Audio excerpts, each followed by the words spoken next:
welcome you to another edition of the New Jack Swing podcast with myself, Stevie Street, and Mr. Sheldon Taylor. And how you guys doing?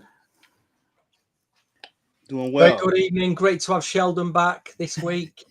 Yes, it is definitely great to have Sheldon back. We sort of missed him for it didn't. I mean, luckily yes, we had Father MC as a guest, and we had Jimmy Love Jenkins who joined in later on, but it did miss the chemistry without Sheldon around. So Thank you. yes, it took two of them to fill only half your shoes. So hey. Yeah, it was an epic week. Last week was quite epic, wasn't it? Really, a long Great. one, but it was quite epic. Such a great Yeah, compliment. Thank you, guys. All the yeah, definitely. listeners, all the viewers. Yeah. You got a lot of people who were calling out and wishing you were doing well and stuff. So, Thank you. but yeah. So today it's we're going to feature Albie Shaw and his he came out with four albums, and so he was right in the hello school flavor. Good to see you. He was right there in the beginning. So it'll be interesting to go to see how we've rated his catalog. But before we get into the music, just want to see if there's any sort of music news that you guys want to share for the week. Then we can go into our countdown.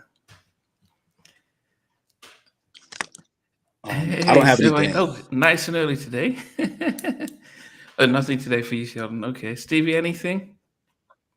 Um, there's a good. Does anyone like smooth jazz? There's a good Norman Brown album out, which has got a few R&B vocal cuts on it. Getting old now. I'm listening to smooth jazz. That says it all. But then again, I like a bit of Madonna as well. There's a new from a live gig she did in LA in 1985.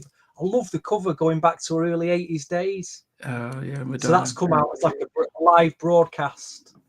So yeah, I picked that one up as well. So yeah, I mean, interested to get into Albie Shaw. As I was saying to you guys a bit earlier, I got 7 or 8 nailed on favourites here, and I was like looking at my honourable mentions, trying to pick a couple, and a one surprising track came up as well. So Okay.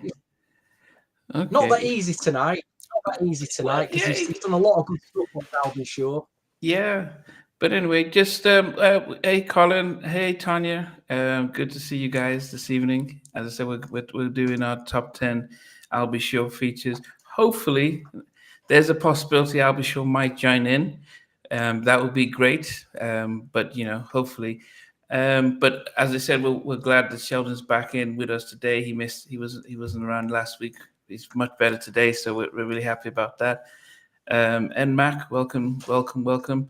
Um, okay. It's Philona Falls. Welcome. Thanks for you guys for joining in. So, without ado, so Albie Shaw. So let's look. Celestial, welcome.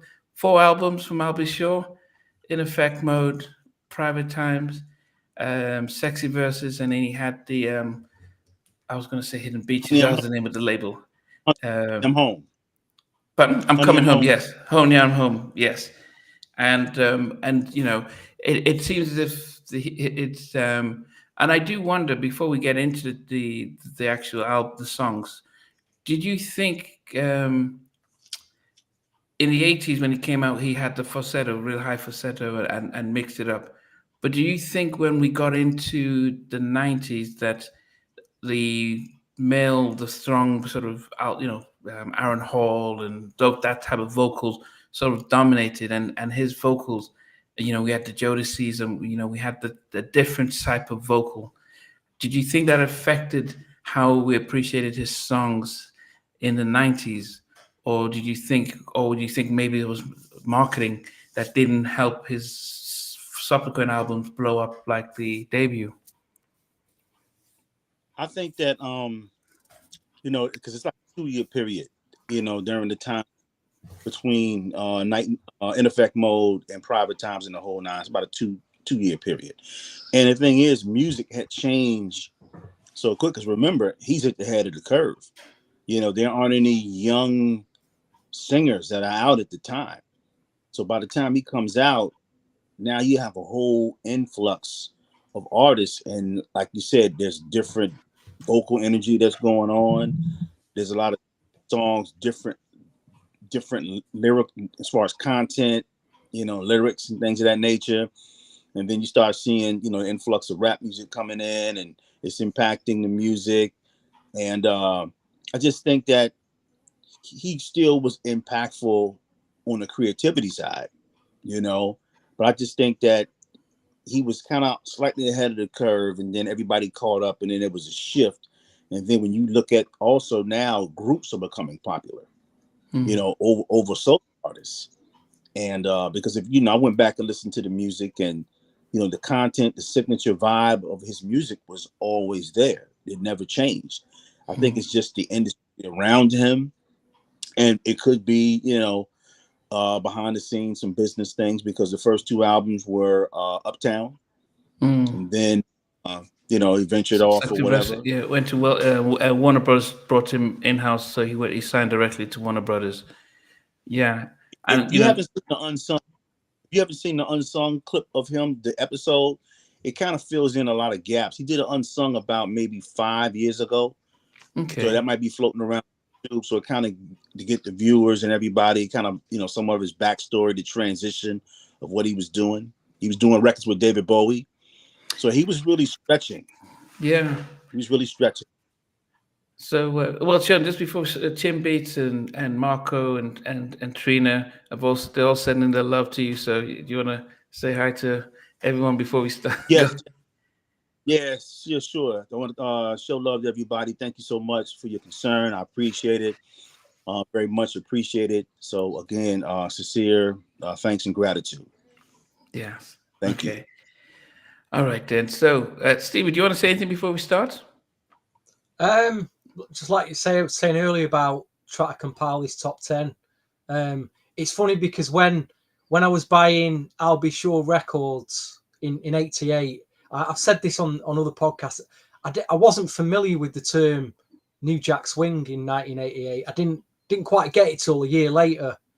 So when I was obviously buying his singles and his debut album, I thought I've never heard, like with the Guy album, I thought I've never heard anything like this before. But I was just absolutely mesmerized by it, Yeah. Absolutely, just like I'm thinking, what is this? What is this? Just incredible debut album, incredible record.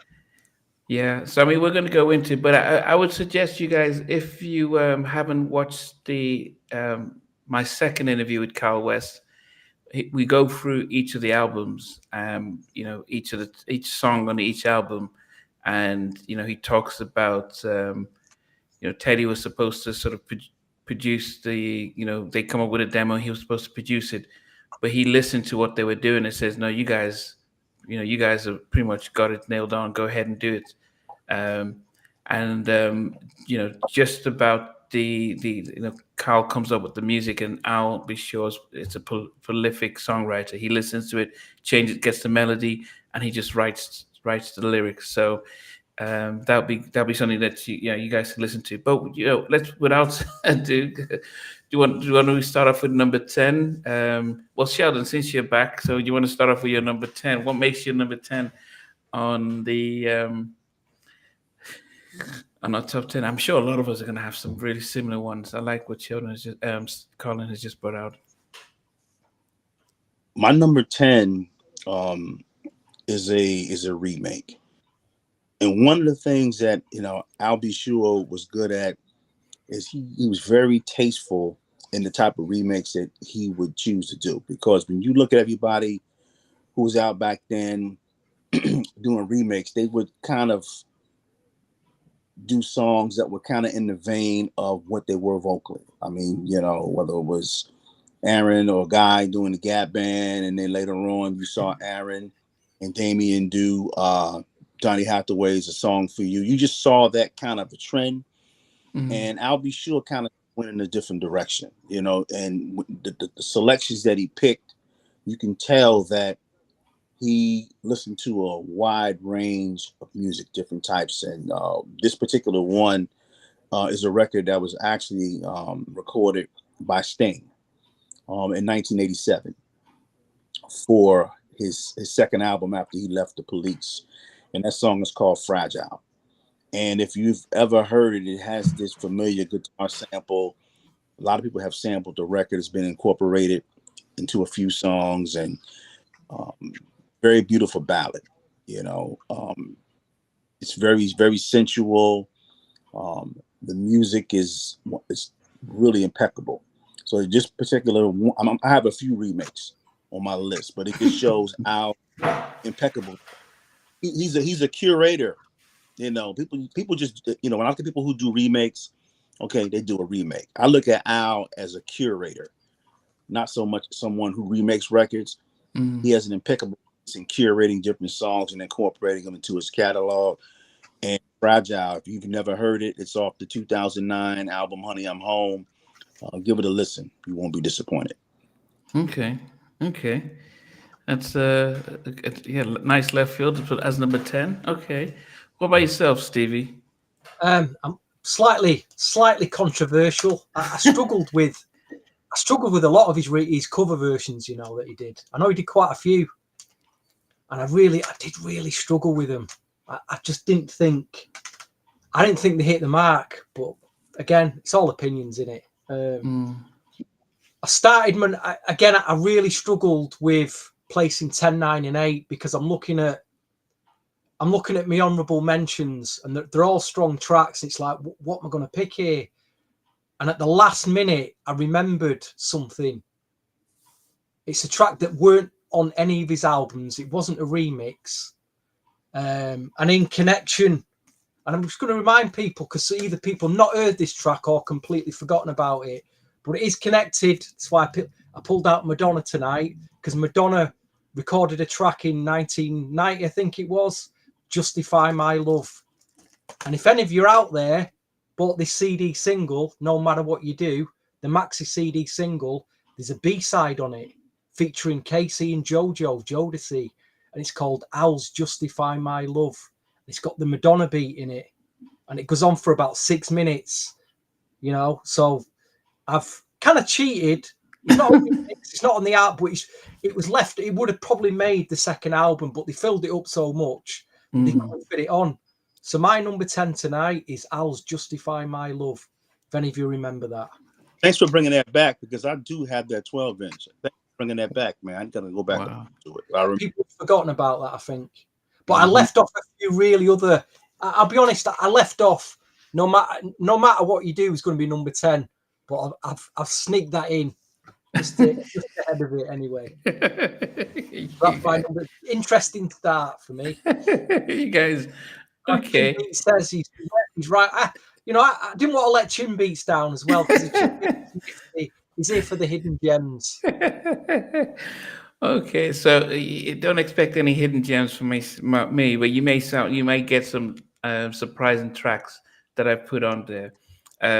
My number 10 is from the from Sexy Verses. And it was a very strange type of track out there. It was a rap, and I think that's the one thing that I got into was his sort of hip rap. You know, Chubb Rock was really featured with him. He had stuff with Grand Puba, Slick Rick as well. And this particular track is called. It was produced by Howard T. And I wonder if anyone can just sort of guess what it is. It's called Papes in End. It was a strange track, but I really just loved the beat, the flow. Slick Rick featured on the track as well. It's just, you know, and actually I remember buying the CD, and at the time not really liking it, just like, because I really like Sexy Verses, the slow jams.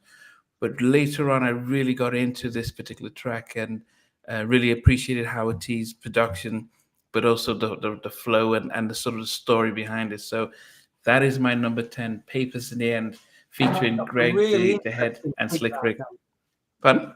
Very, very interesting pick. I'm impressed by that pick, actually. Because if you listen to those tempos on the third album, I felt there's a lot of experiment on them up tempos. Some of them don't quite work, but like you say, there is. I was listening to them before, and like you say, I thought, yeah, it's just, I remember what I felt back then when I was listening to them. There's a few that I really like, but I felt they were some were a bit disjointed, some were experimental, didn't quite hit the classic. It wasn't like, I thought it's not classic LB, but were they rushed or I don't know, but they're still, I do like them, and like you said, good pick that. Yeah, I mean, Sexy Vexer was, if I had to pick a favorite album, for a long period of time, that was the album. I just remembered the vibe when that album came out. Really, really appreciated the album. Okay, we're off to number 9. I'm sure. Slick Rick was on that. So I mean, Slick. Sheldon, you're number 9. Okay. Again, another remake. My number 9, and this record, I was kind of shocked when he did it, because you never had in that era we had R&B people doing remakes of songs from other categories. So once again, it was a perfect example of him being able to curate different songs and interpret them in his style and in his way. And the song that I have for my number 9 is a record that was written and recorded in 1977 by the rock group The Eagles. And it's a popular song, one of the biggest songs they ever made, called Hotel California. And once again, Al's ability to narrate the song, reinterpret the song, just shows how good he is as a song stylist. And I think it's one of those songs on the album that kind of got, I don't want to say it was underrated, but that album had so many records on it that obviously Misunderstanding was the big record, but that song was a curveball to me, and it just kind of confirmed. It was kind of continuation of the first remake that Al had on his first album, and it kind of just brings to mind what Luther Vandross would do, because Luther Vandross, with every album, he would always incorporate 1 or 2 remakes, or I won't say remakes, I'll say renditions. Yeah. That's a better description of songs that were previously recorded. So great song. Yeah, that was so that if people might be, that was on Private Times and the whole 9, and yes, really, really good version by Albie Shaw. In fact, you could actually feel as if he was telling you a story. I mean, the song is about a story, but I think he sang it just as if, man, look at what was happening and stuff like that. Subsequently, I've had misgivings about the song itself because of what it could be the meaning behind it. What is the Hotel California and the whole stuff. However, it's a really good remake, and Al truly delivered on that track. I really appreciated that track. Yeah, I couldn't disagree with you both more. Actually, I just thought it was. I skipped it. I just didn't think it was good enough at all. Yeah, okay. Yeah. The original, didn't think it come anywhere near the Eagles classic. Well, I didn't care for the Eagles. That's the thing. Great attempt, but not for me. Not for me, I'm afraid, guys. Yeah, didn't work at all for me. My opinion, if you liked it, fair play to you. Yeah, and I guess you'd have to. It's like Chucky Booker says, he didn't like the original Yearning for Your Love by the Gap Band was far better. But then I listened to that, and I listened to what Aaron did, and I prefer Aaron's version. So I guess I wasn't really a big fan of the Eagles or knew the Eagles. So the first time I heard the song was when Al did it, and I realized it was a remake. And there's one song by the Eagles that I know you will probably love, Namden. You probably heard it. You've heard the song probably by a lot of other artists because it's been covered so much. It's a track called "I Can't Tell You Why." Brownstone covered it. Yes. So many people who've covered it. But go back and listen to the Eagles version. I guarantee you'll like that record. Good record, yeah. Great song. Great songs. It's like that was their R&B record, wasn't it? Yeah. Really?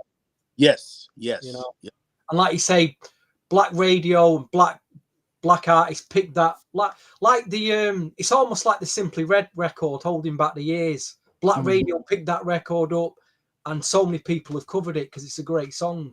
Yeah, Yeah. you're right. There's certain songs that was their R&B record. That's like Elton John, Benny and the Jets, and certain songs. Black Radio just jumped all those records because of the vibe. You're right. Yeah. Yeah.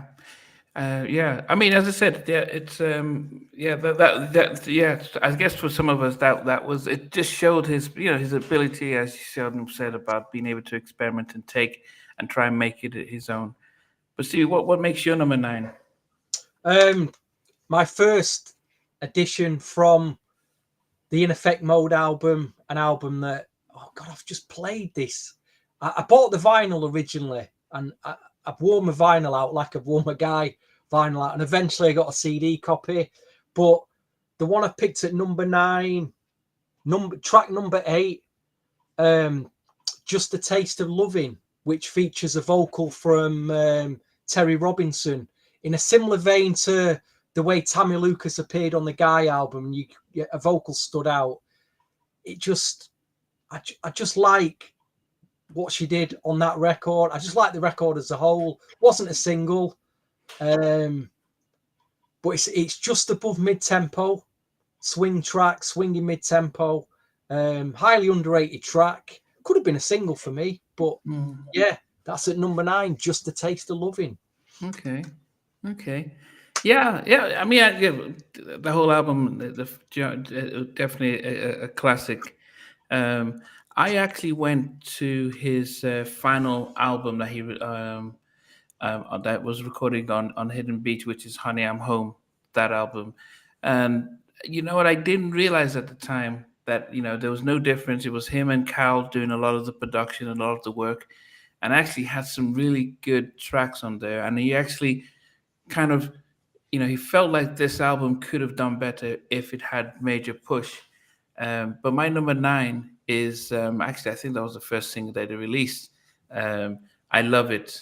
I really loved the vibe of the track, and I really felt that he was, at the time it was, unfortunately R&B itself at 2009 wasn't really getting the massive airplay that it needed, and probably had an effect on how well that single and the album did.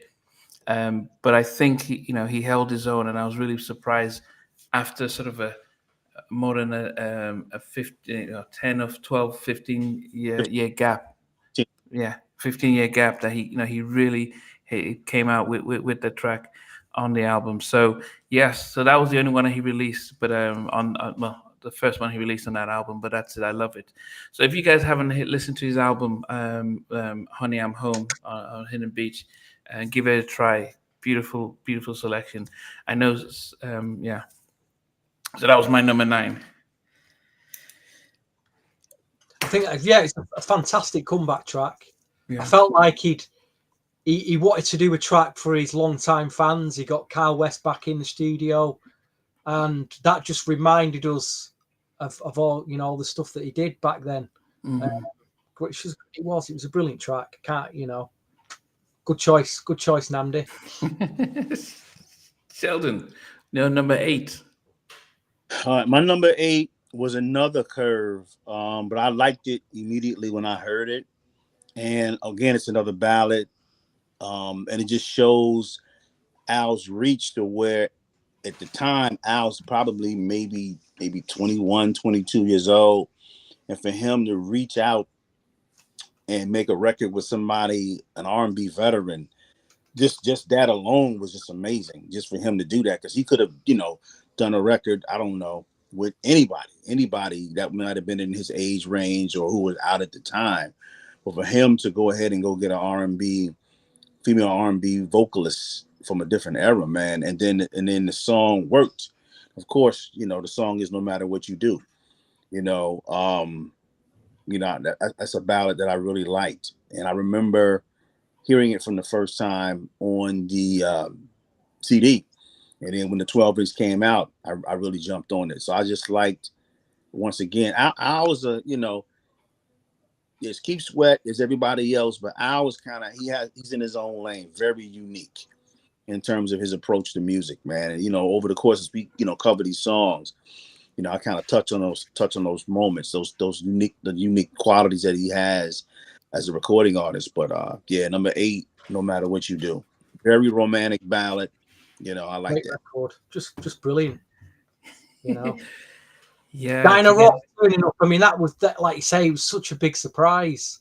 I always think with Dinah Ross, she kind of, I don't know, she kind of hides herself away, doesn't she? You know what I mean? And then just appears like that, Yeah, But then again, she'd done so much stuff by then anyway that, yeah. it's almost like it is sole royalty in it, just getting her out to just appear on.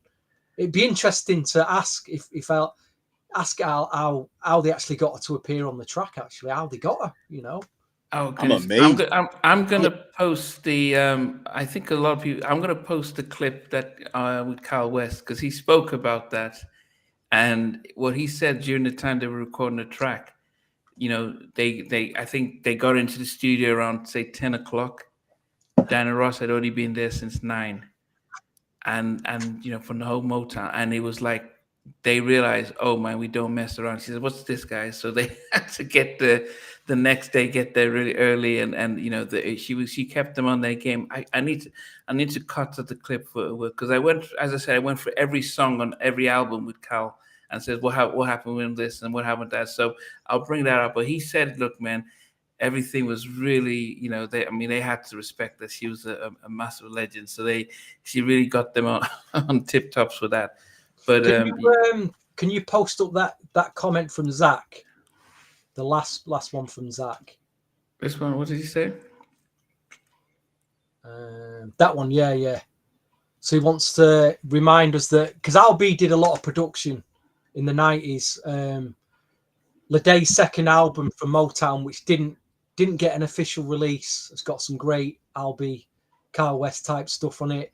There was a guy as well called Dean Phil who released one single that featured Al B.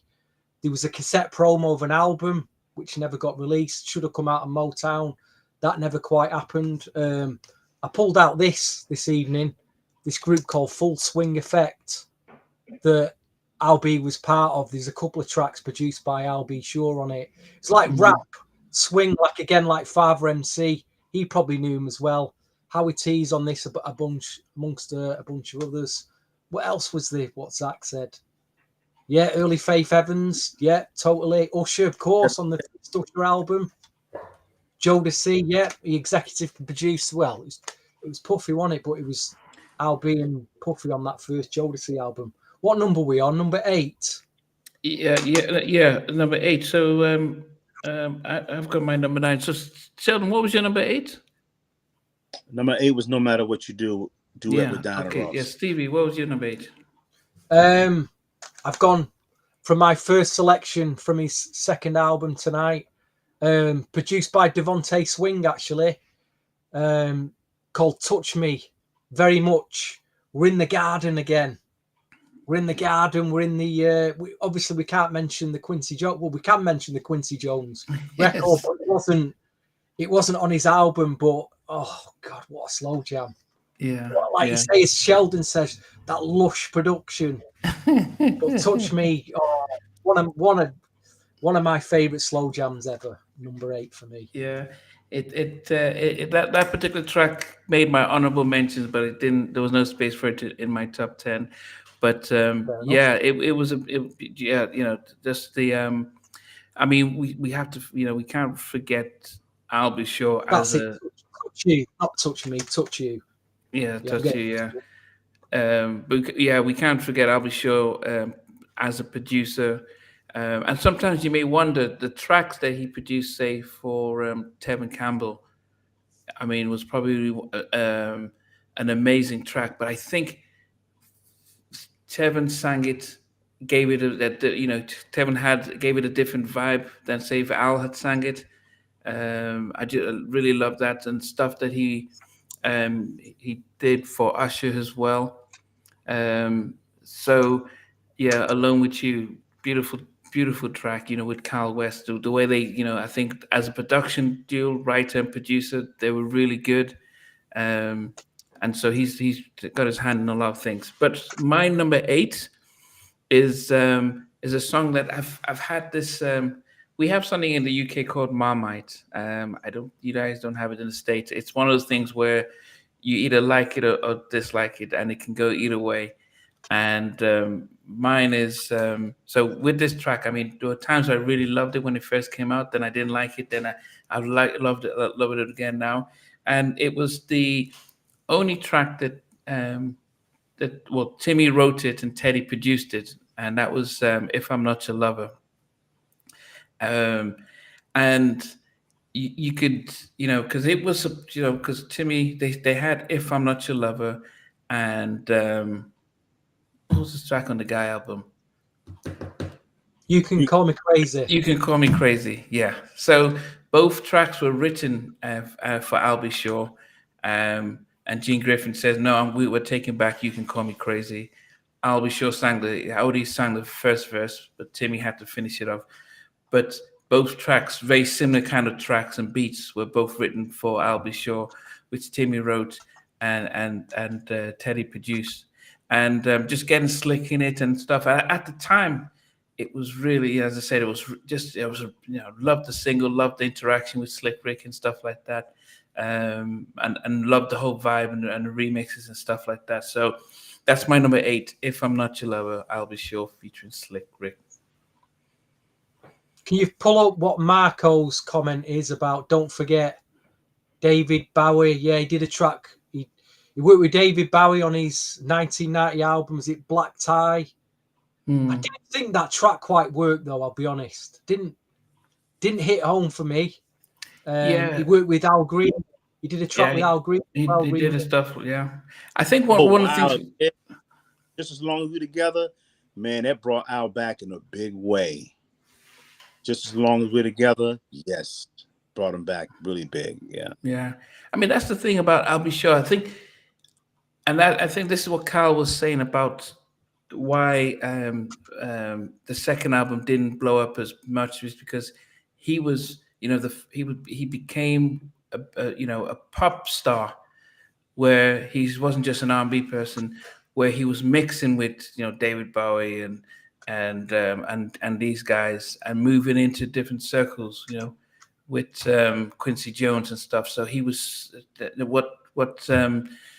he was getting involved with the whole press. He was doing some press print, some other stuff. And so what Carl was saying is that Al was just so busy that it was just, they recorded the music and promoting it and just really focused on that. He became so big and pulled in different directions. So, that's sometimes the price of fame, when you blow up so big like that. And, his image, he was sellable. And then finally, Benny Medina leaving didn't really help, because he was the real mastermind behind pushing these albums at Warner Brothers and head of Black Music. And by the time he left, they kind of closed Black Music and Warner Brothers, and that really affected a lot of them. So there was a lot that was his disadvantage. But anyway, number 7, Sheldon. My number 7, you touched on it earlier, is the release from his Honey, I'm Home album that came out in 2009. I Love It, Poppy. And that I love that, man, because when it starts off the album, when you first listen to the album, you'll hear a reference to Night and Day, and then it like fades out, because it's like gone for 15 years. So it's almost like it's a reminder. And then when he goes into this record, it's great, man. And it's just signature Al. It's very romantic. And one of the things that Al always did, even when R&B kind of went into a lane where it was kind of like on the risque side of the game, Al never did it. Al always kept it kind of classy. He kept it, even if he was using certain type of terminology, it was very tasteful. He would use like metaphors. So he wasn't really as blatant as other artists were. And a perfect example of that is when you listen to the lyrics on I Love It, Poppy. And then also you have all the signature elements of Al, the lush production. And he's one of the few artists who came out of that New Jack era and moving on to where he valued the background vocal. Because if you go back and listen to a lot of records that had come out in that New Jack period, man, the background vocals were kind of just really mixed down. You didn't see a lot of textures when it came to background vocals. And of course, when you listen to all of his records, and of course with I Love It Poppy, you hear him singing, you hear his background vocals, and then you see how he's doing the whole falsetto, he's doing the different ranges. And of course, he has that signature aspect of it where he's talking in his baritone voice, all of the signatures that are there. I remember what you were saying as far as him wanting to put records out, Stevie. He wanted to consciously make this album for females because there weren't a lot of love songs that were out there, how it was before, that were like catering to females, and this was his example of doing that. So when I first heard that song, man, I went out and bought the CD immediately. So yeah, that's my number 7. Okay.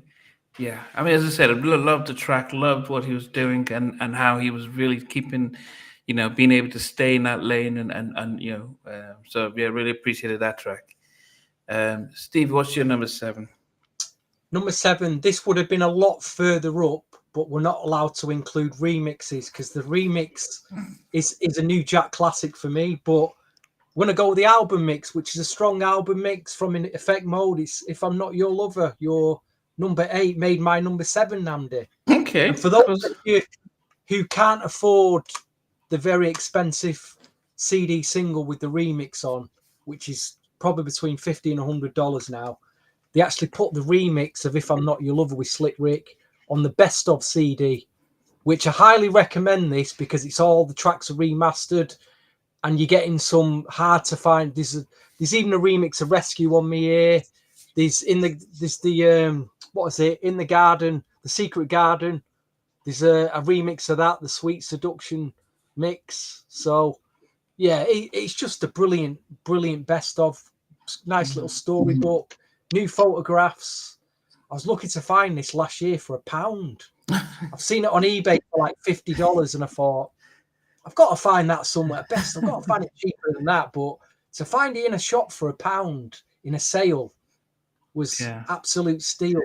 Yeah, I've got that on my download. Yeah, get the remix on that rather than pay for the very expensive promotional CD single, which is very expensive now. And as a testament to Al's, man, when he put that out at that time, Slick Rick was probably in the top 2 of the most popular, biggest rappers in the world. So for him to pull Slick Rick into that was major for '89. And that song wound up becoming a number 1 record. And they wound up performing on the Oprah Winfrey Show. There's a video on YouTube where you see them performing. But yeah, man, that record, the remix, major. But again, it's a testament of Al's reach, his uniqueness. Because when you hear the remix, I know we kind of talking about it, but he also is doing the whole Slick Rick, vocal cadence or whatever, on the remix or whatever. But yeah, man, Al is dope. He's dope. So yeah. So I'm going to pull up this comment from Marco because it goes into my my number 7. So I just found the interview I did with Cal when he spoke about Night and Day because he asked did Teddy Riley play on it. So the story goes that Andre listened to some of the demos that Cal and Al had come up with, and he says, "Great, now go give it to Teddy so Teddy can do help with the production." But Teddy says, "Actually, what you guys are doing, go ahead and do it." But then he told Cal, "What about that Michael Jackson song that you guys did?" And he didn't have a name. And he says, "Michael Jackson song." And he says, "Yeah, that the one that Michael Jackson would sing." And it was Night and Day. And he says, "Yeah, that I could see Michael Jackson singing that. That's going to be a hit." And that's them. Then that's them working on that. So Teddy didn't. Cal said, "Look, Teddy just said you guys can do it yourself." So he didn't work on it because he was working on Make It Last Forever. So they were there when he was doing that. But my number 7 is Night and Day. At the time, it would have been much. Yes, it would have been higher. Yeah. Stop the podcast. Number 7. It is my number 7. It Oh would have my! been much higher. I think as time has changed, as I said, I've listened to different albums and stuff like that. But Night and Day is my number 7, I and can't believe it's that. yeah. But it's it's you know, Albie's never going to talk to you after this. I'm sure. That's it, mate. You've blown it. You've blown it now. He's going to follow you. It's You've it's blown a, it, it's a mate. number it's number 7, but you know what? Actually, there's still 6 I'll Be Sure songs on there, so it's not like so. And I'm sure Blown it, Albie's you've blown it. watching. Listen, you've only just got Teddy Riley back on your good books. He's following you on IG, but now you've blown it with you've blown it. You've blown it with Albie here. So you know, don't be crying. You know, don't be crying after this. When I'm telling you now, you've blown it. But you know what the thing is that I had to learn my lesson when we did our top 10 favorite producers, and I have no idea why in the world I would not put Teddy as number 1. And so I've learned my lesson. So you focus on the track that you actually, you know, it's a big hit. But but the song that I have, the other songs are songs I'm more likely to play. But yeah, it's a beautiful track. No, it's my top. It's my number 7. I'll Be Sure song. But there are 6 other tracks that are my favorite. Not that they're better, but I prefer better. Listen, listeners, it's always one of these two that lets us down in it. Eh? It's never me. It's Sheldon or Namdi's let us down this evening. But there you go. Hey, he's got bigger ones. Sheldon, what's your number 6? My 6, once again, it has all the signature I'll Be Sure elements. Has the lush intro. You know, that's one of the things. He has like a lush buildup. He just doesn't jump into these records. It's always like a lush buildup, and then you've got the woman speaking. I don't know, she's speaking French and she's speaking Spanish in the background. It's very cinematic, man. His records are very, very cinematic in that way. And it's Who Does Love Is So. You know, that's my number 6. Okay. Yeah, very, very lushly cinematic, and it's just very unique because no one else was really kind of like doing it like that. You know, the artists of his era so much, and you know they would do it eventually, but he's a master of that, man. You know, it reminds me of the Marvin Gaye records. You go back and listen to a lot of Marvin Gaye records, especially his ballads. You know, records he was making in the 70s, that 71 to 76 period, 77 period, very lush. It's like being trapped in the musical abyss. That's the best way I can kind of describe it. And it's just beautiful, man. Very cinematic. Pleasure to listen to when you got your headphones on. But yeah, Who Does Love Is So is my number 6. Good choice. Good choice. Yeah, I mean, we can't forget that Carl West is classically trained, so and Carl says, look, it was Eddie F that really had to try and get him to strip back some of these things and to really make it more contemporary because Carl would probably try and write a symphony out there, but you can hear the strings, and you can hear how their element of New Jack, that whole production, with the way their strings and everything fit together as well. But for those who didn't realize, because this is when I interviewed G Wiz from Heavy D and the Boys, he said Al was into hip hop, right, rapping. That's what he wanted to. He wanted to be a rapper, and it was only when they heard him sing that they said, no, why don't you try and get him. That he loved rapping, he loved hip hop. That he wanted to be like that, but they didn't realize he could sing, and so I think G Wiz really went in depth to that. But I'll wait until we get. I'll get I'll Be Sure. He has promised me a halftime chat solo interview, even though he's done 20 minutes with Cal West. But we'll go into that separately. Stevie, what's your number 6? I've gone back to the Private Times album for another track produced by Devontae Swing, this time an up-tempo swing track, which was released as a single with remixes. I didn't quite feel the remixes were as good as the album mix, but at number 6, it's had enough. I think it's a brilliant New Jack track. I love Devontae's drum programming in that. It's been sampled on quite a few other swing tracks as well, but just a brilliant melodic, upbeat New Jack swing track. Had enough. Yeah, nailed on faith for me. No messing around there. Okay. Yeah. I'm actually going back. I'm actually going to that album as well for my number six, and it is actually one of the songs that he actually did a remake of, on Sexy Verses. Um, but the thing about, at the time when this album came out, I remember I was in boarding school in Nigeria, and as I said, the same thing with the Jodeci albums is that the up tempo songs were bigger, more popular, and this particular track with Chub Rock really loved the whole, with Chub's, Chub Rock almost, it's almost like he's talking in a rap voice. It's just amazing how he delivers his rap as well. Um, but Channel J, really loved the whole vibe with that. And actually, Sheldon, do you remember the film Breaking with Tobo and Yeah. Ozen? They had a song that no, I don't know what that. If you ever, Oh yeah, I'm on this right now.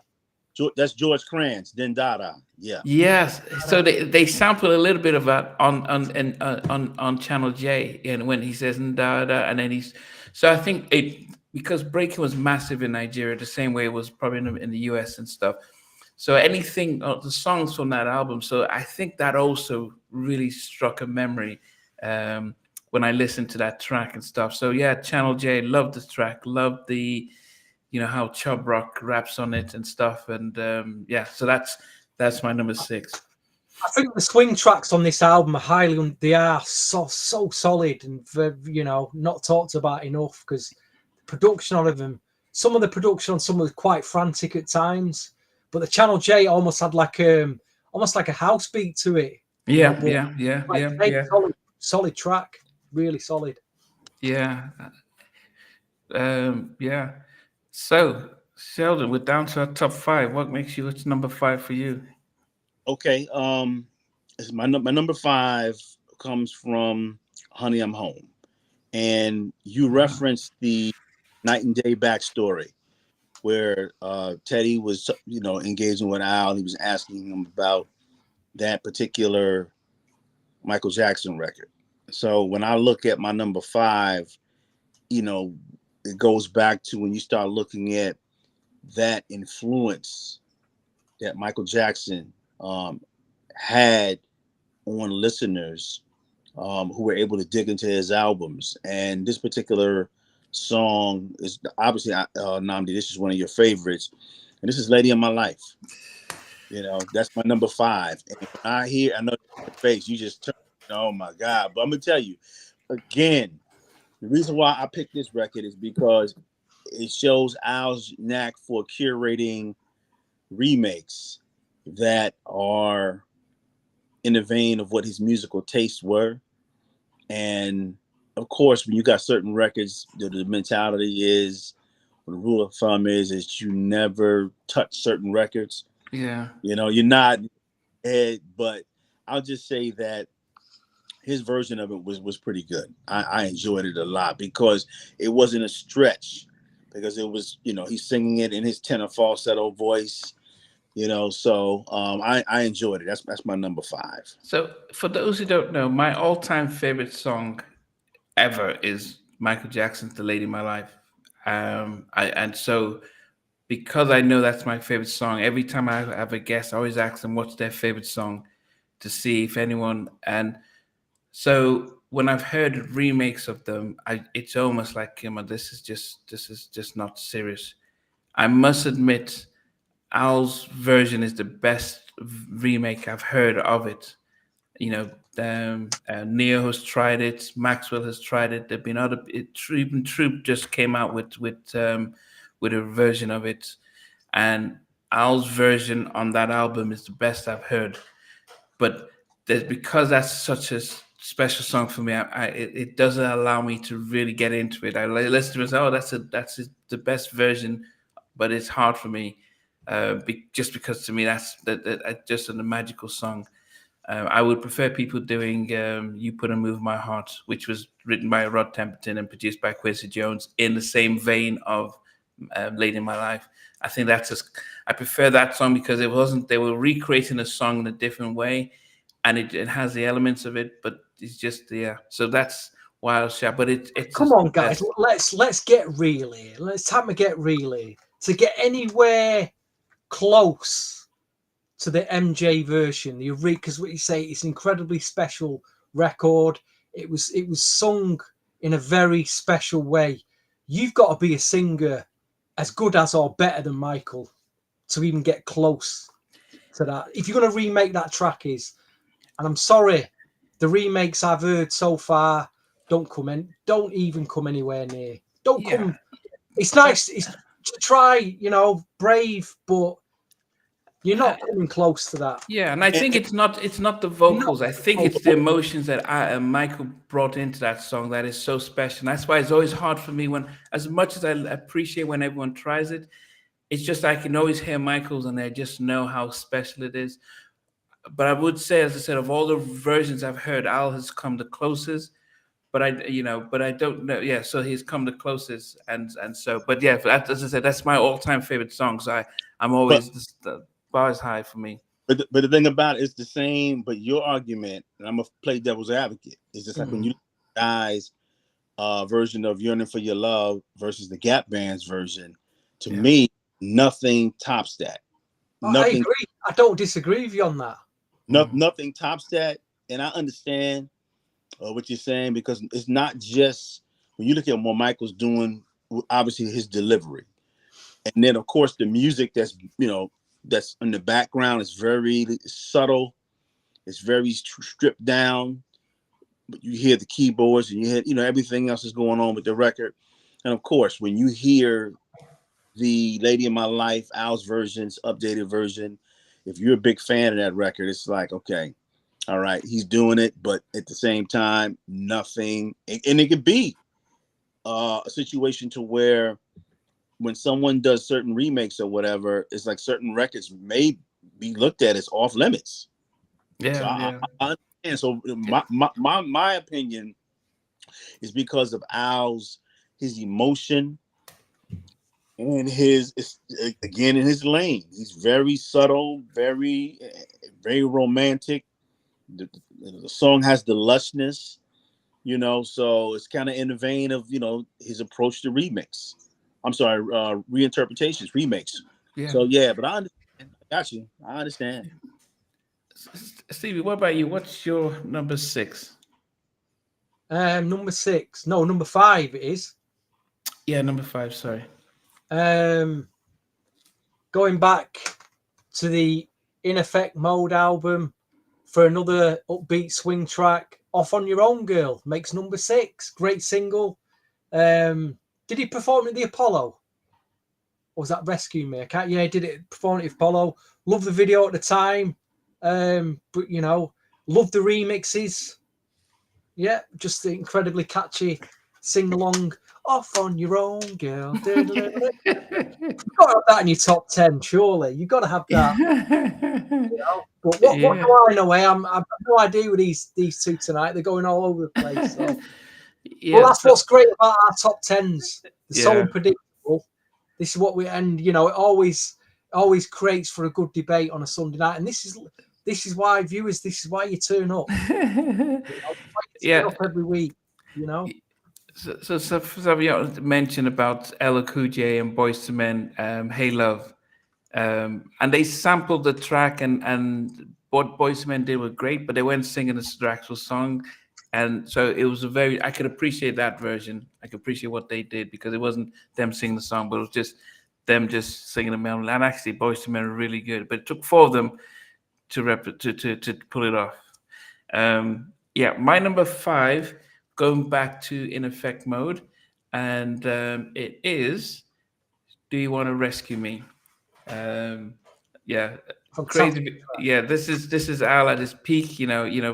girls chasing him everywhere, and he's with his denim singing and dancing and stuff. But yeah, it's the whole the whole vibe of the track and the production and Carl and Eddie and Al just experimenting and being able to do their own thing.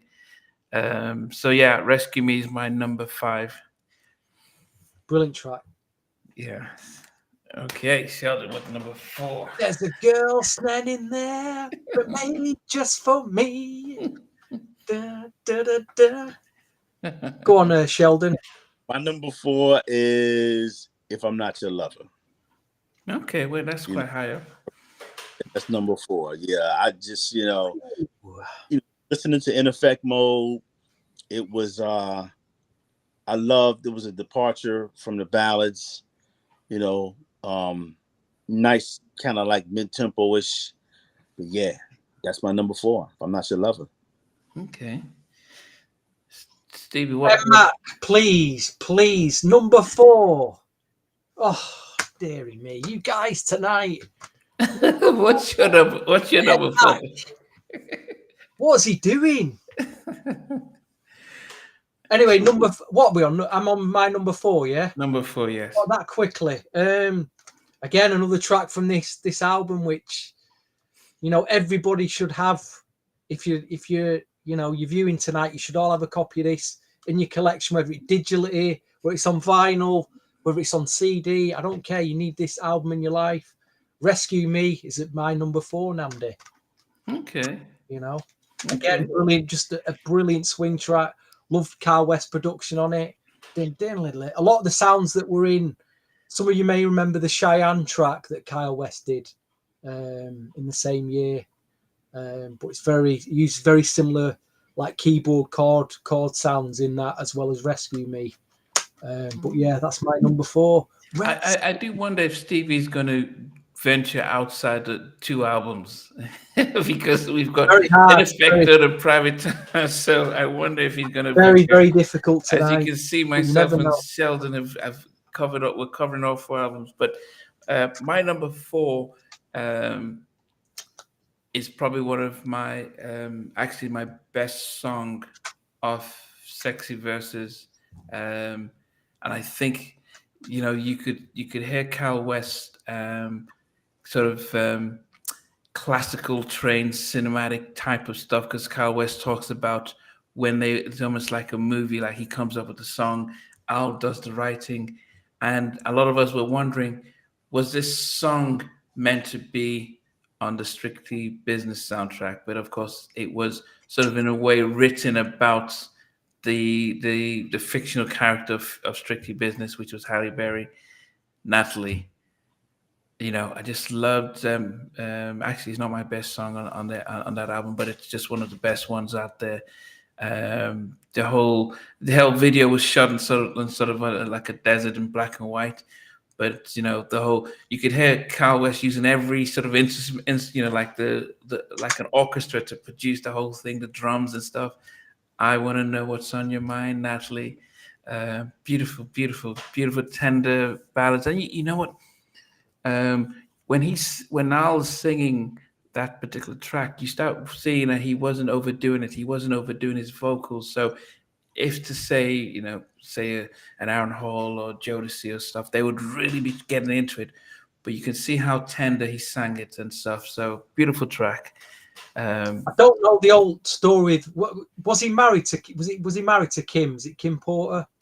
Yes. Yeah, he wasn't sure. Was he?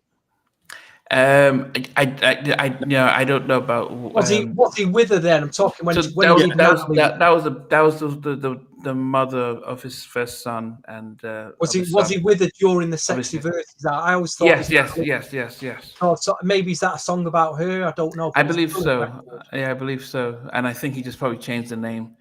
Great record. You know what? The interview with Cal, he went through every song, and he talks about. I can't remember which song they spoke about. That there was about love and hardship that they both were going through. So I need to listen to that again. But yeah, beautiful song.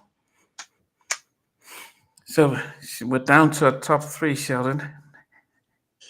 Rescue Me is my number 3. Okay. You're reining it in now. Good. Well done, Sheldon. You're pulling it back now. You know what I mean? Okay. Yeah, I mean we've Mrs. Swabby on face. They were breaking up, but she was on the CD sleeve. Thank you for that. okay. You know, I need to look at the interview with In fact, Carl let me because get the sleeve here. that might have Is been that the there? song. I don't know if that if was Yeah, that. that's her. Yeah, that's her. I need to look at revisit that. Um, yeah, yeah, that's her. What a Yeah, lovely photograph that is. What a yeah, lovely beautiful. Yeah. So I need to listen to the interview with Cal because he mentioned about he wrote one song from Heartbreak. So I need to know which song it was. But okay. Um, number three, Sheldon. What was your number three? Oh, you Rescue said Me. rescue me. Rescue me. Okay. Okay. What about you, Stevie? What's your number three? I've gone back to this album again. What do we going back to? This That's the only album again. you've been bringing And up. on this track, there's a rare credit from Teddy Riley, who plays on guitar on this track. But I've gone for the very haunting. I think I've over the years this has grown and grown and grown on me. It could be my number one, but it isn't. But it's Naturally Mine. Just an killer record. Can't describe it how it makes me feel when I listen to it. You're naturally mine. But yeah, it's beat the swing tracks off for me. This. Man, Why was it never a single? Could it have been a single? I don't know. that album is almost like a hits album, man. You know. Okay. And it's made very high up in my chart, so it's got to be. Yeah. Okay. So I mean, I'm surprised. Is it that you Teddy did? Riley on guitar. What was Teddy Riley doing playing guitar on that record? Let me see. What I'm for those of you who have not heard the I'm posting this here. This is the interview with Kyle West, and we went through the entire album. What he said is that yeah. So now I remember now because he said it was when I asked him about that track, and he says yeah that they couldn't get the guitar sound, and Teddy they you know because he was supposed to support them on the whole album, so he came and played the guitar part for them because So they if were working. someone suffer from insomnia tonight after this and you can't get to sleep, click on that link and you've got a long interview there. Yeah, with Kyle West, West. and he goes through all four albums, song by song. The ones he did, not the ones he didn't do. Like he would just say, "Yeah, no, Devante produced that one." But yeah, or you could just dig out all your I'll Be Sure CDs and play them back to back. Yeah, yes, yeah. Because I tell you what, there's a lot of ballads on there that will get you to sleep. Believe me. So my number three is that's a tough one. I've just switched it around. What? But can't do that, Namdi. What I've done, my switched it on when I was working on it. My you know, I was podcast. Not look, cheating makes a major red card. That well, you do that. Come say the guys who normally have a joint number 5 or joint number 1, like 2 number 3s or something like that. So I've never done that. You guys come like, yeah, I've got 2 number 10s here. It's like I've never seen people like you did it today. Like he had the Madonna one and he quickly switched in another one. Like so, yeah. I just have like 10 tracks. Yeah. And Sheldon will say, yeah, I couldn't separate them. Like, what do you couldn't separate them? It's 1 to 10, 2 different songs. But anyway, number 3. After all this better be good, Namdi. This better be a good one now. Number 3 was there was a time that this was my favorite Albie Show song for a while. I just loved how it started. Eddie F, Novell, the whole vibe of this. It was big. It was big when I was in Nigeria. And that was Misunderstanding. It was just a massive up-tempo track that I actually, for a long time, that was my favorite Albie Show song. And even now I listen to it, it still brings out memories and the whole vibe. And I'll just wanted to show, look, man, I can dance, I can vibe, and so yeah, Misunderstanding was definitely It's definitely my number 3. Yeah, I love the the remix was dope because I loved how he he was very good. He had like a lot of playful energy in his records, and at the end of the remix, at the time, Money in the Middle was hot, and he's singing the hook at the end of the record that was my favorite, man. Yeah, so that's dope. Yep. Yeah. The Money Love Mix is actually put the Money Love Mix on this CD. This CD is great value for money. You're getting 6 tracks, you're getting 4 mixes of No Matter What You Do, no 3.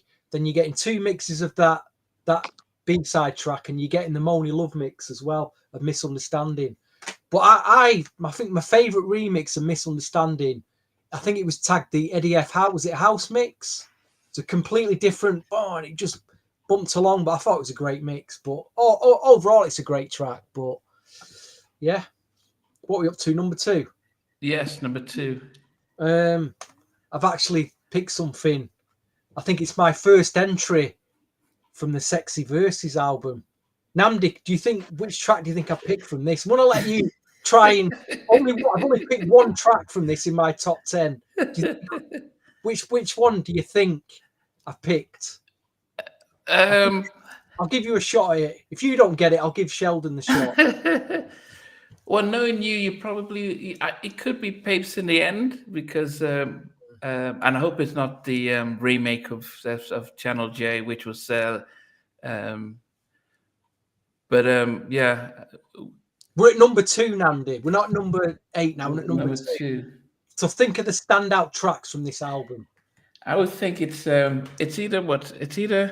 Natalie, Right Now, or Playing Games.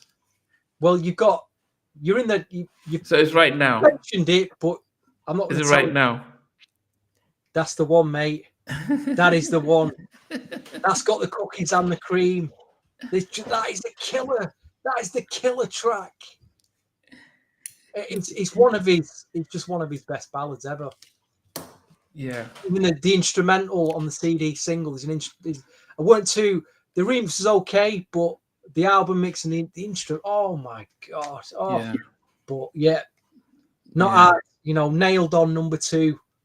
The title. Well, it is the title cut. No, it isn't the title. Right here. Yeah. Love the video as well. Yes. We're down to the top 2. So my number 2 is his.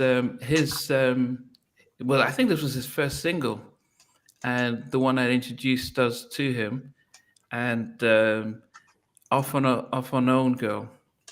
That was my number 2. It's I mean that was just. I mean, I think he comes on looking like he had the look. As I said, he had the denim jacket The and outfit. top. Yeah, the whole outfit, and goodness, I remember the video we were going crazy just watching the video and stuff. His falsetto, then he goes with his bass in there, and that was what introduced us to Albie Shaw. Loved the track, and it's still very classic New Jack stuff. And the fact that Teddy just didn't. It was just Al and Carl West that did that production with the help of Eddie F and Teddy, like saying, yeah, you got it right, or load of drums, but they did that whole stuff, and that's just an amazing thing. Off on Your Own Girl. Yes. So we're down to our number 1. So before we get to number 1, Off on Your Own Girl was your number 2. Number 2. What was your, Sheldon? Mine. Oh, did you not get to your number 2? No, he's going to do it now. My number 2 is Off on Your Own. Great record. Off on Your Own is super dope. Again, I love the lyrics to the record. I love the music. It's just that In Effect Mode album is like a greatest hits album.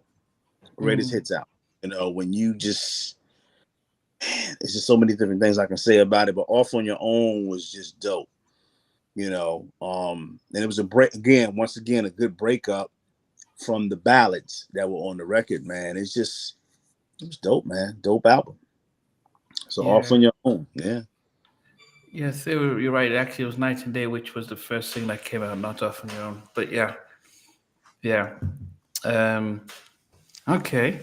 So we've got to our number two. So before we get to number one, Sheldon, you want to count down your number 10 to 1, and Yeah, then any yeah, honorable mentions first, and then, yeah. or Let's you do can the just count down.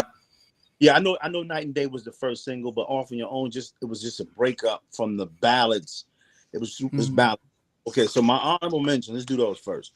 Um, right now, just a taste of loving, naturally mine.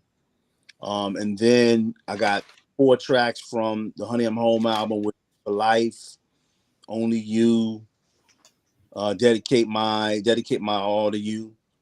And then I've got the Killing Me Softly, Roberta Flack remake.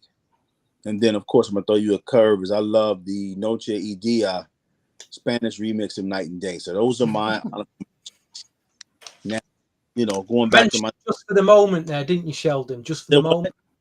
Did you mention Just for the Moment No, I didn't in get your that. honorable mentions? No, I didn't get that one. I don't remember that one. Okay. Is that from Sexy Verses? Yeah, yeah. I gotta check that. Okay. And then of course number 10 is Fragile. Number 9 is Hotel California. Number 8 is No Matter What You Do, featuring Diana Ross. Number 7 is I Love It Poppy. Number 6 is Ooh This Love Is Soul. Number 5 is Lady of My Life. Number 4 is If I'm Not Your Lover. Number 3 is Rescue Me. Number 2 is Off on Your Own. And my number 1 is the thing that sets it off, Night and Day. Mm.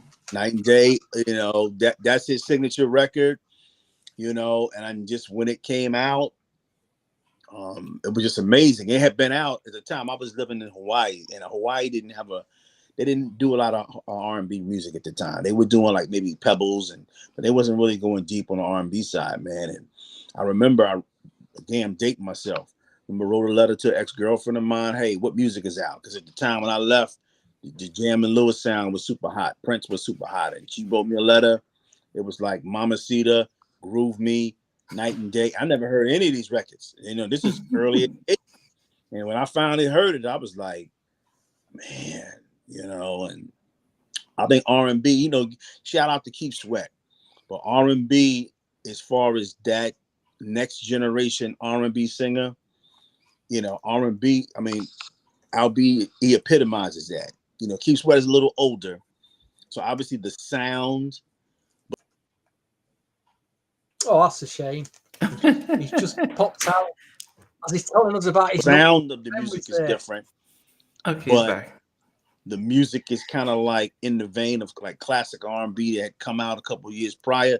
But Al coming in, Al just epitomized that new era of an R&B singer. Totally different from what El DeBarge was doing or Howard Hewitt. And Night and Day was just dope, man. So that's my number 1. Okay. Yeah, good, really good job. I mean, hard to go wrong in any of them.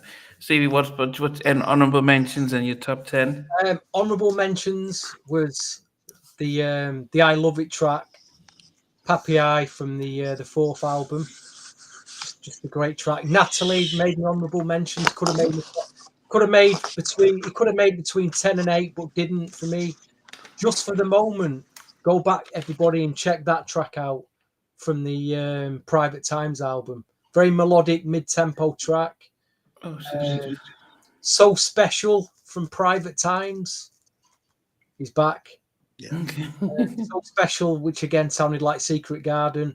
No Matter What You Do was originally at number 10, just popped out. And then actually remembered the track he did. We've not mentioned this, that he did for New York Undercover. He did a track called Erase the Days, Come Back Home. Honorable mention. Not an absolute killer, but a strong mid-90s soundtrack cut, which you should go back and check out. Number 10, I had Al's Justify My Love. Number 9, I had Just a Taste of Loving. Number 8, I had Touch Me. Number 7, If I'm Not Your Lover. Number 6, Had Enough. Number 5, Off on Your Own Girl. Number 4, Rescue Me. Number 3, Naturally Mine. number 2 right here, and my number 1 is, if I go back to late 87, going into 1988, I was 13 going on 14 years old. They were the years that I discovered soul music. Previously, I was listening to like pop music, like Michael Jackson and Madonna, and early electro, because my cousin used to get a lot of electro albums. So I used to steal them, go around his house, steal them, and bring them home and play on my vinyl player. And from electro, I ended up getting into Madonna, and it just, 80s pop with a groove. Didn't really understand that it had a black music influence. I was too young to understand that, until I listened to a guy on the radio one night who did a specialist soul show and was playing all the new releases at the time. And for those of you from the UK tonight, you remember 88 for me was just, it's one of my favorite years for music. You're hearing Misha Paris, My One Temptation. You're in the Pasadenas. There was a guy out there called Glenn Goldsmith. He had this amazing record called Dreaming. But the record that made me go to my local record shop and just needing to get this record. And I remember like it was yesterday, I'm stood in the record shop and I looked up on the rack and there it is. It's a white cover and it's a 12-inch single. At 14 years of age, I did not know what a 12-inch single was. I didn't understand the concept. I just knew that there was LPs. I didn't even know what a CD was then, but it was LPs and 7-inch singles. That was it. But I didn't know what a 12. And I've got this record in my hand, and I flip it, and it says extended mix. I thought, wow, this is not a record I've heard on the radio. There's like a long. I didn't even know what an extended mix was. But I thought, for £2.99, I'm taking this record home with me. And I remember playing this 12-inch record, and it just went on for like 7 minutes. And I was just like in heaven. And you know which record I'm talking about? It's the record that Namdi put at number 7 for some unbeknown reason. Sheldon got it right tonight. Sheldon got it right. But it's a record that goes in. It's in black music immortality. That record will last forever. And it always will be a classic. But it's night and day. It's not even up for debate. It's not even up for debate tonight. That's his best record, folks. That's the best record he's ever done, and he will dine out on that record for the rest of his life. There it is.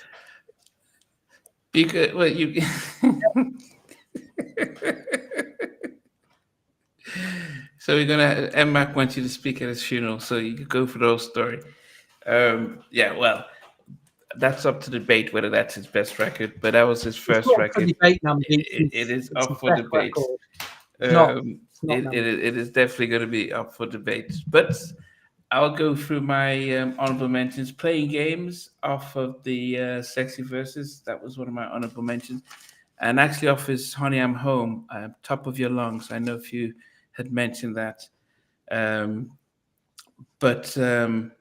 Yeah, I mean, as I said, the In Effect Mode in itself is one of those classic albums, especially when we think back about that 98, where they just put in, 8-10 songs, and they really were careful as to what they put together.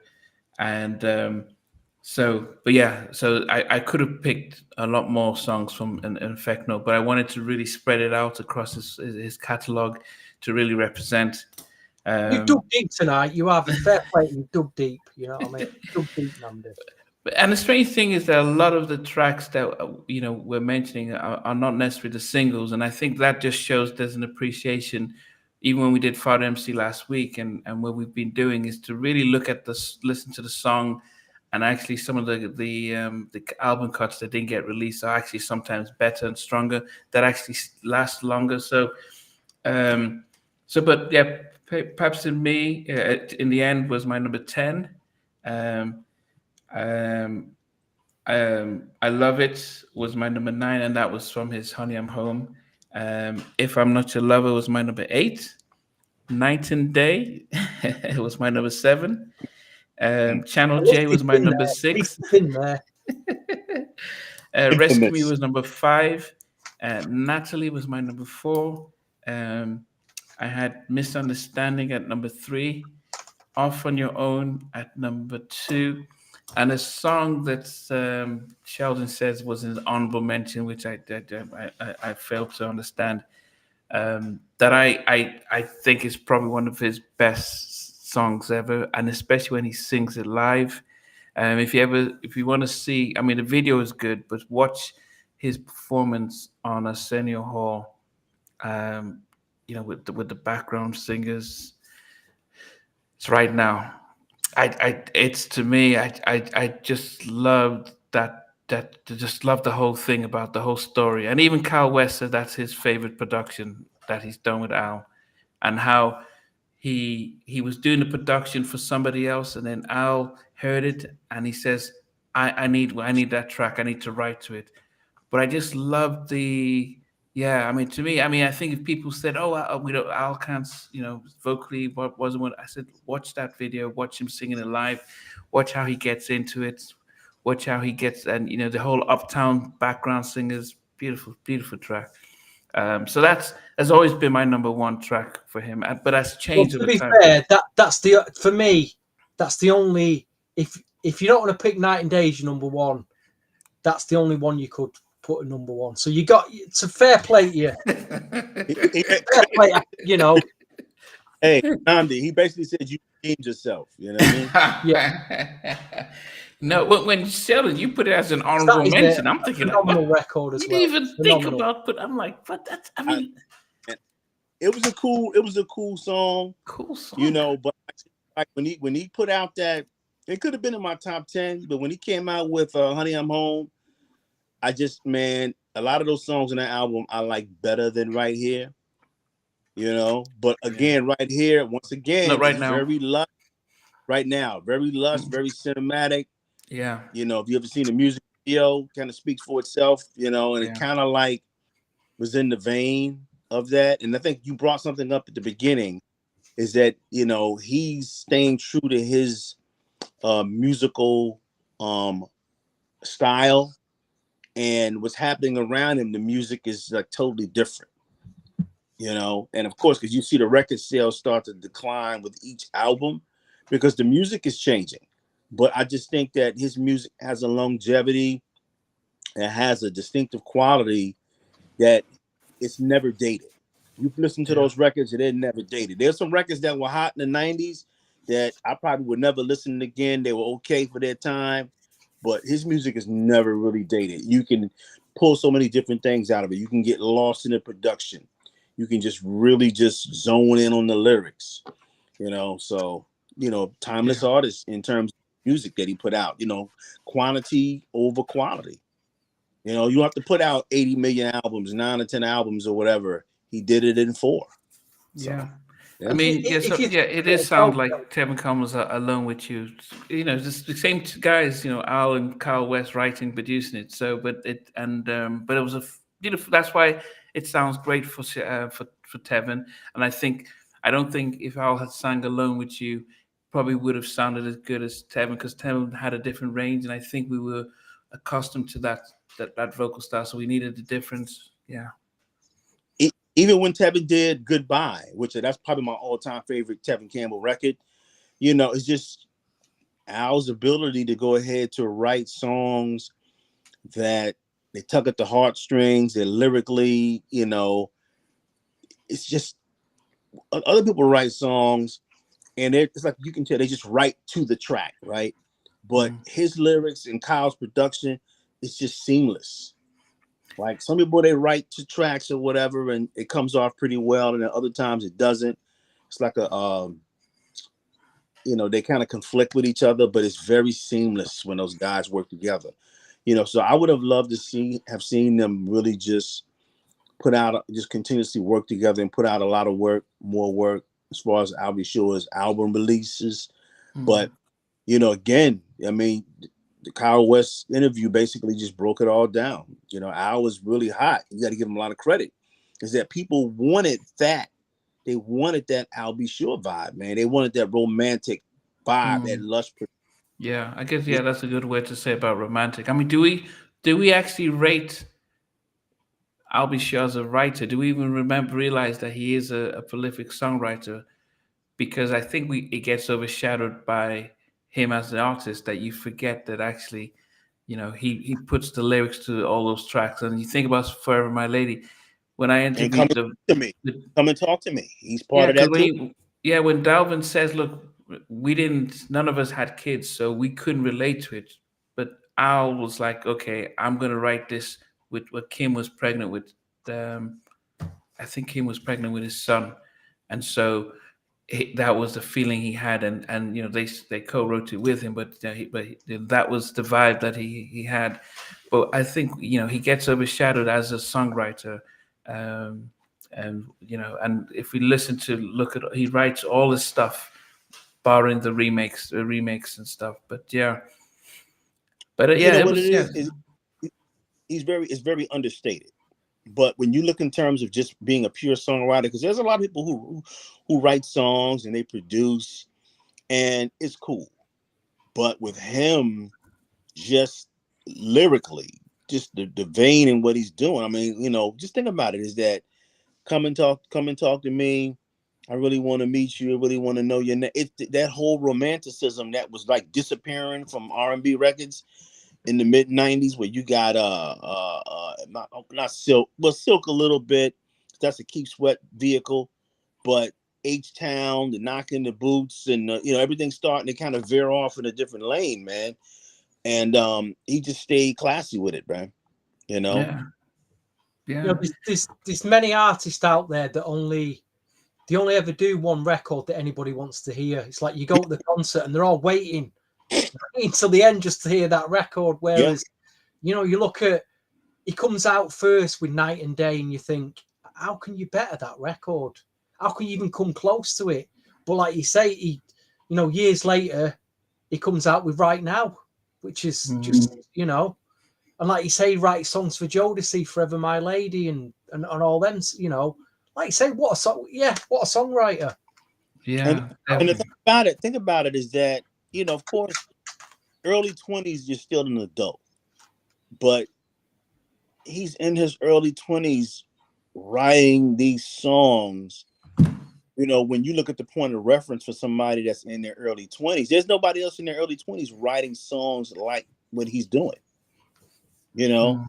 he's 21, 2021, he's making these records, and then to go from being a rapper to, now you're doing an R&B situation, and then you're mastering production, alongside Kyle. You guys are working together, man. So yeah, that tandem between those two,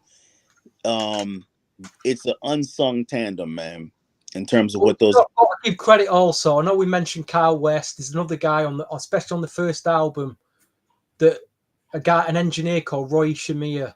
You got to. Between the three of them, they managed to come up with a classic. I have spoke to Roy Shamir in the past, and he told me what he went through engineering that album. But As a matter of fact, unique sound, wasn't it? Such a unique sound. I'm glad you brought his name up, man, because when you look at, sometimes we love to envision like the artists, and they're just like a one person show where they're just doing every single thing, but it's not the case. Teamwork makes the dream, because there are always other people alongside you or behind the scenes. And I'm Mhm. glad you brought his name up, because that lushness, that cinematic vibe or whatever, you don't have that if that record is not mixed properly. Mhm. The I'll Be Sure Unsung that came out about 7 to 8 years ago, they show out in the studio with Roey, creating new music. So I'm glad you brought his name up, man. Yeah. We're very lucky. I'm talking about not just us, but everyone who's watching. We're very lucky to have come through that period of music, to grow up with it and to see it as it was.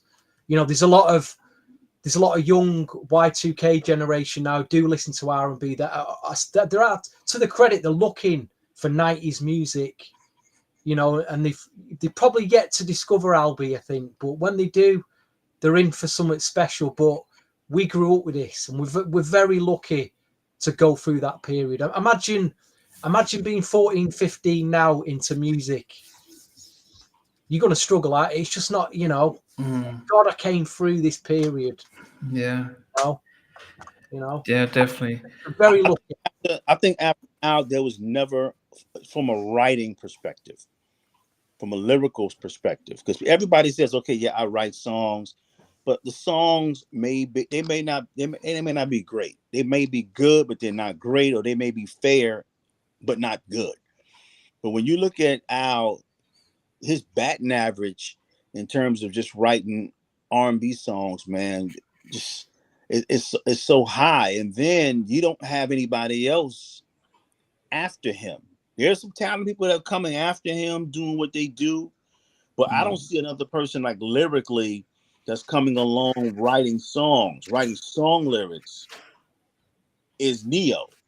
You go back and you listen to the Neo, you go back and you just kind of examine the Neo catalog and just kind of break down the lyrics.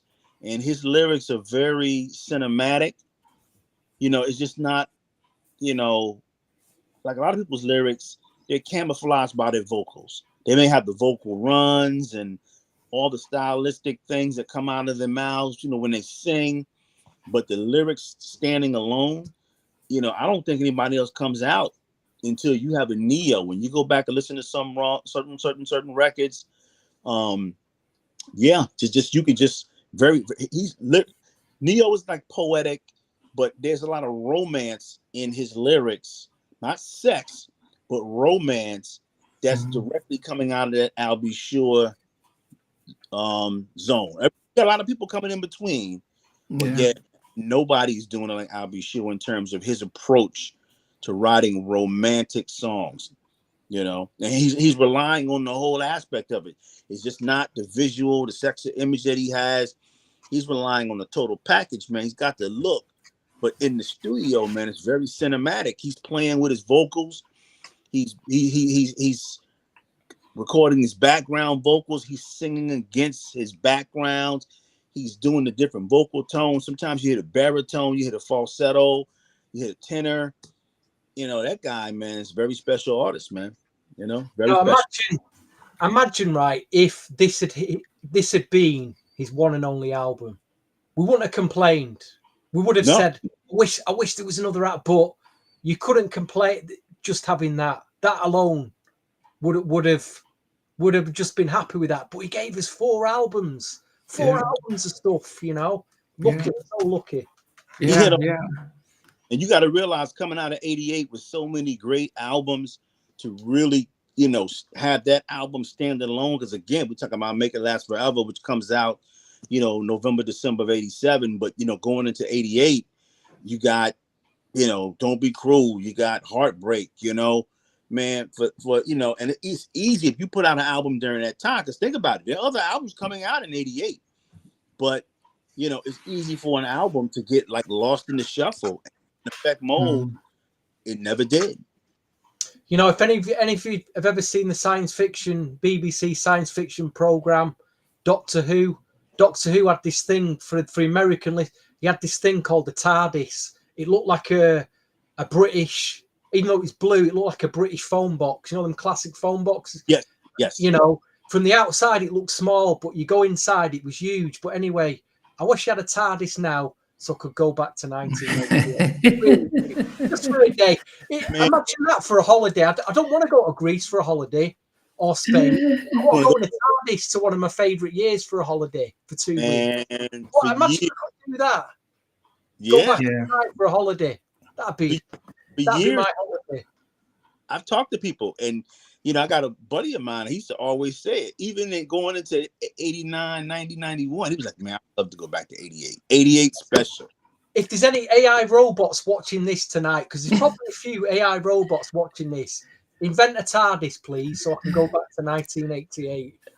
So what will happen is people would say it's not feasible right now to go back in time. However, every Sunday afternoon in America, Sunday evening here in Europe, they are able to go back into time and celebrate and reminisce on these good albums and good songs. And This Yeah. is your I TARDIS tonight. did that. He was like, "That is his way to hey, shut up. We need to move on." I like No, but this is how it's always been because a lot, this is all about celebrating and really appreciating the music, but really going back into that time, like what was it like when the albums came out and stuff like that. So this is what we're doing and stuff. um but Who have we got next week, Namdi? What's happening next week? So yeah, next week we're doing our top 10 tracks from Troop. Yes. So Yes. they did more than Mamacita and Spread My Wings and A little secret, listeners. Attitude. A little. It took me a lot of persuasion to get Namdi to do this one. It took me a lot of persuasion. But But he'll be ready, I promise you. I want to give him some homework in the week. I want to give these guys some homework, a lot of listening to do. We're going to have a cracking show next week. But we're going to be joined live with John from Troop, and he's going to be with us throughout the whole show. So as we are going through his, Troop's top 10, John's going to be here. So you guys, John, and I have to say, John's been one of since I started Halftime Chat, he's always been supportive. He knows the interviews, and that's how we connected. He's been on twice, but this time he's going to be with us throughout the whole show as we go through Troop. Colin is saying Chucky Booker one of the weeks. Yeah. The thing is with we could mix the Chucky Booker with some of his productions, but yeah, we'll do Troop. Okay, so today is my 51st birthday, so this is let's which happy birthday, sir. Yes, The really Realist Talk. Happy birthday. Going strong. birthday. Yeah, appreciate that you're here with us on your birthday. But yeah, as I mentioned, John will be here next week with us. And then we're going to plan thereafter what happens next. But yeah, please do your homework. Yeah, they've got some nice ballads, Troop. But it'd be great just to be able to go through that and stuff, because I still think they're probably one of the unsung art groups from the 90s, from the late 80s that really didn't get their flowers. He's got to go through the deeper. He's not quite heard the deeper album in full yet. So I'm going to train him on that one. It's an epic. That is an epic listen. That album. Yeah. I'll be very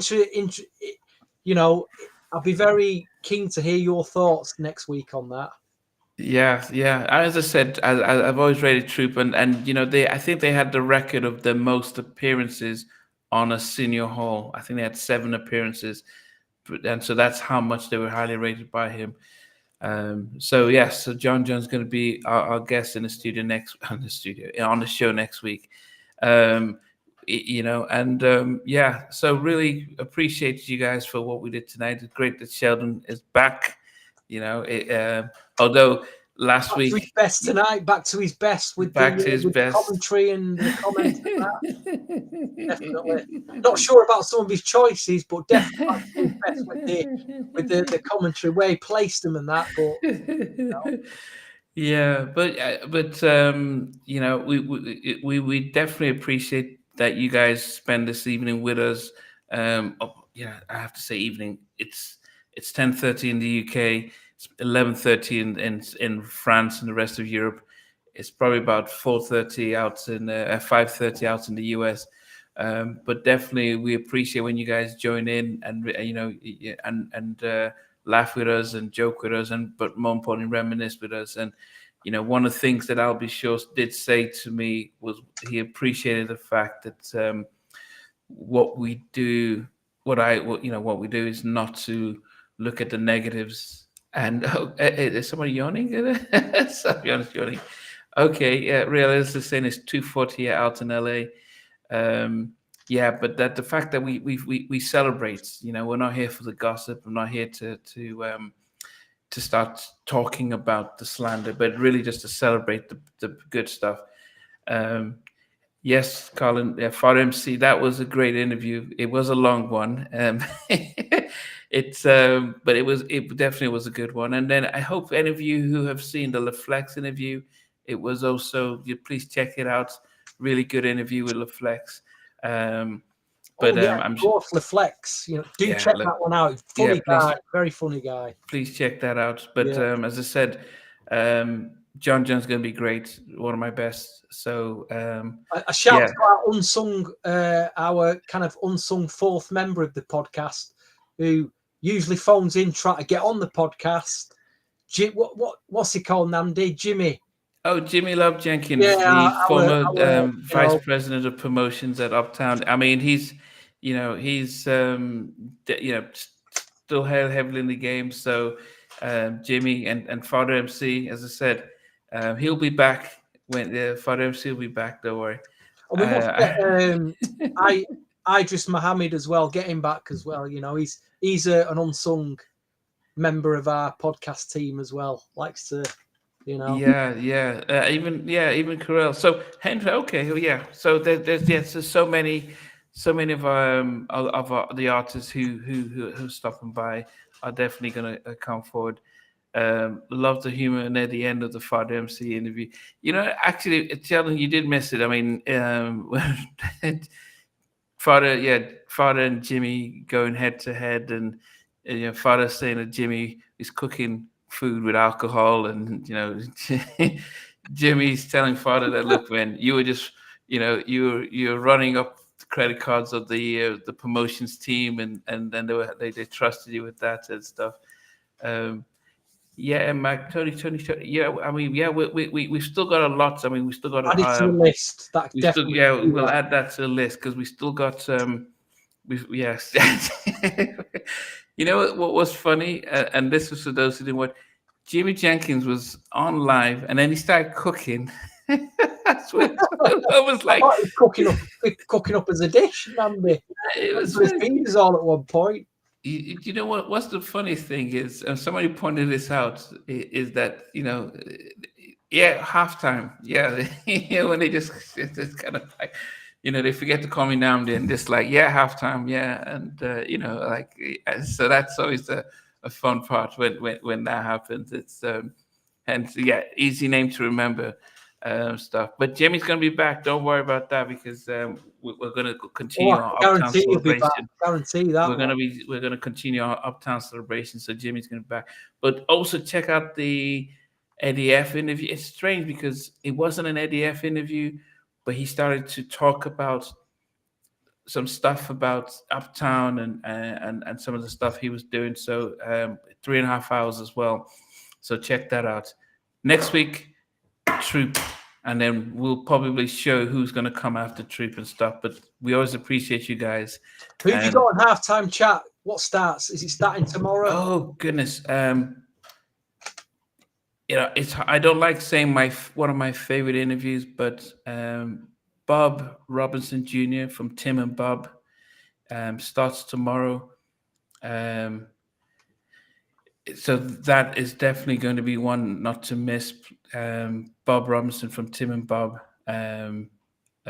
He goes. He talks about how they went down to Atlanta, Dallas, Austin, signs them. All the tracks they work on, from Tamir to Case to Joe to Boys to Men. He talks about the whole, when Boys to Men said Dallas, they had a friction with Dallas. He talks about what happened there.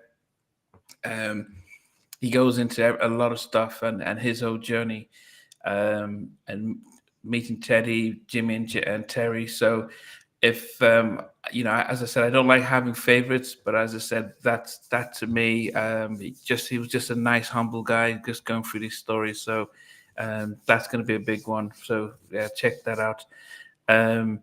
Really, let's talk. If you don't mind, just emailing me, that would just be